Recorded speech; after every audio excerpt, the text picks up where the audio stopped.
Hey guys, what's going on? It's Uncle Tone. How you guys doing? Welcome to Bonus Clip Thursday. What's going on?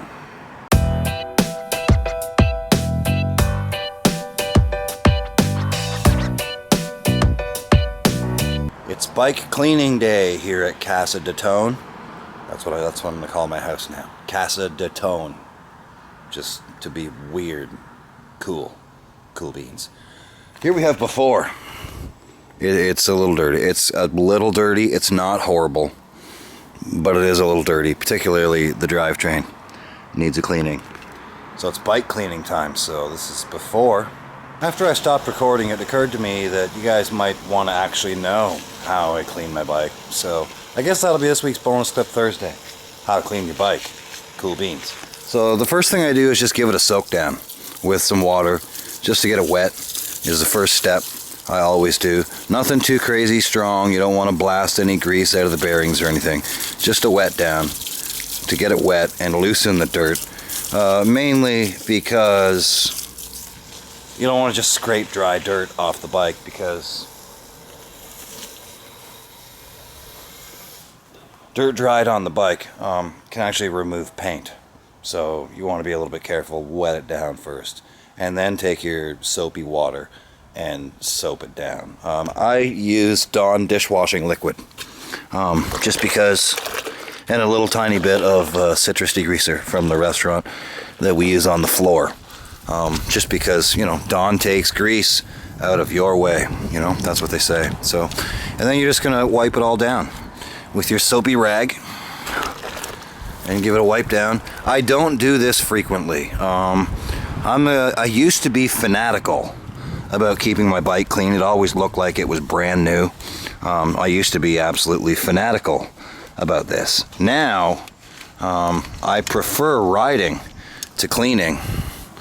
So I tend to ride it a lot and not be nearly as ridiculously nuts about cleaning it. I will admit that I was somewhat fanatical before about cleaning it. Now, just do it every couple weeks or so.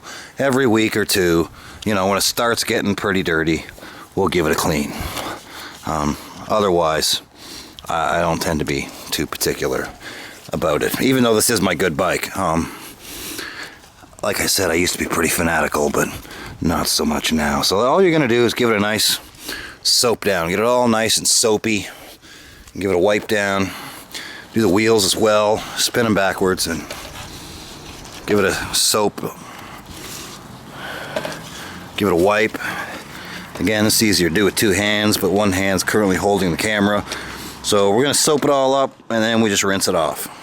All right, so we got it all soaped up. So now, once you get it all soaped up, you're just gonna give it a good rinse. Like paying particular attention to being careful around, you know, brakes and bearings and stuff like that. Just be careful you're not hosing water directly into them, and so on and so forth. Brakes, you can go ahead and just soak the crap out of particularly your disc brakes. You want to make sure you get any traces of dishwashing liquid out of there. So just, you know, honk the water right in there into your disc brakes. Don't even worry about that. Just make sure that you get any and all traces of dish soap out of there. Otherwise, your disc brakes are not going to work particularly well. So there you go. Cool beans, all clean, just like so. Now you can go ahead and move on to the actual drivetrain, which takes a little bit more time. I like to use a fingernail scrubbing brush like this one, and I just take it and run it along the chain like so, using two hands, not just one hand, but using two hands. You're going to run it along the chain just like so, you know, holding the chain with one hand and using the scrub brush on the other one. I'm not particularly religious about getting it absolutely sparkling clean. Just getting most of the gunk off it is good enough for me. Alright, cool beans. So once you get it all soaped up, you're just going to go ahead and again rinse it. Making sure you get all the dish soap off of everything. And then it should be nice and clean. You can see the chain is in fact much cleaner than it was, which is kind of what we were going for. I didn't need the water on a little bit faster. A little underestimation there. There, that's a little better. Cool beans. There we go. And again, just rinse everything off. Be careful not to spray water directly into your bottom bracket and that kind of thing. That's probably not the best idea, but you know, give it a nice rinse. Make sure you get all soap off, and then just leave it outside in the sun. Or, you know, if there's no sun, just whatever. Just leave it outside, let it air dry, and then you can go ahead, lube your chain. You guys were staring at the ground over here. And then go ahead, lube your chain, and get it all lubed up and stuff, and then you're done. Cool beans. It's really quite simple. This is one of the reasons why I run full-length cable housings, because the water doesn't get into them this way. So there you go, all clean. Cool beans, all nice and clean. All I need to do now is let it air dry and then lube my chain. I'll probably take a wet, I have a cloth over here I use for the chain. Actually, it's an old rag. Here's my chain lube. I like Finish Line wet lube. I know it's weird that it says wet, but and here's my towel for wiping off the chain and the drivetrain, just so it speeds up the drying process a little bit. I like the wet stuff because you can also get paraffin wax based bike lube for the chain and stuff like that. It tends to not last as long though. It's drier and it stays cleaner. It's kind of a waxy kind of a lube. It doesn't attract as much dirt. It stays a little cleaner. It doesn't last nearly as long though. I've had that bottle for probably 3 or 4 months.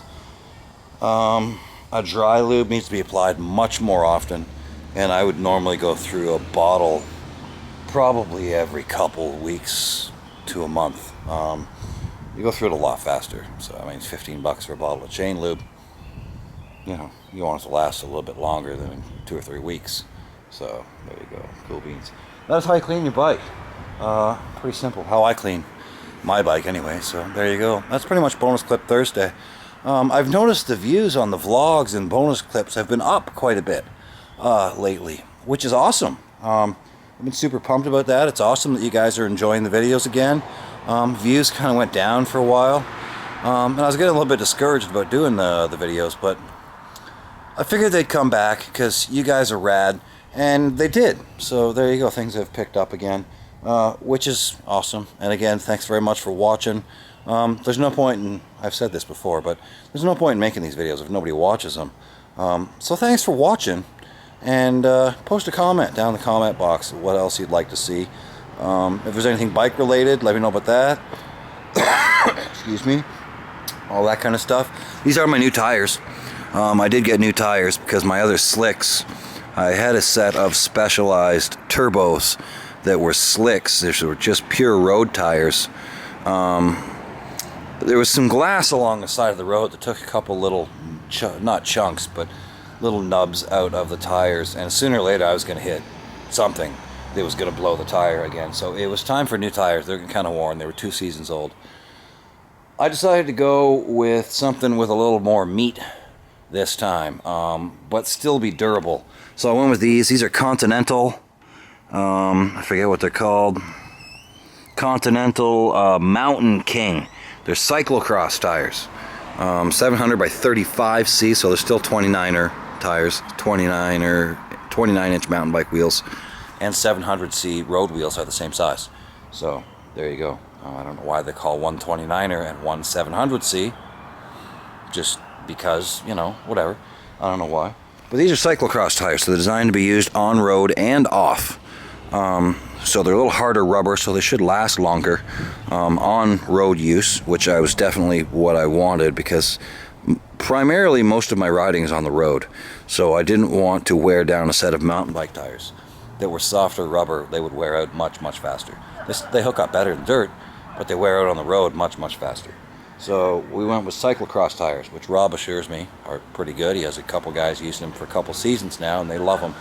So hopefully those work out pretty well.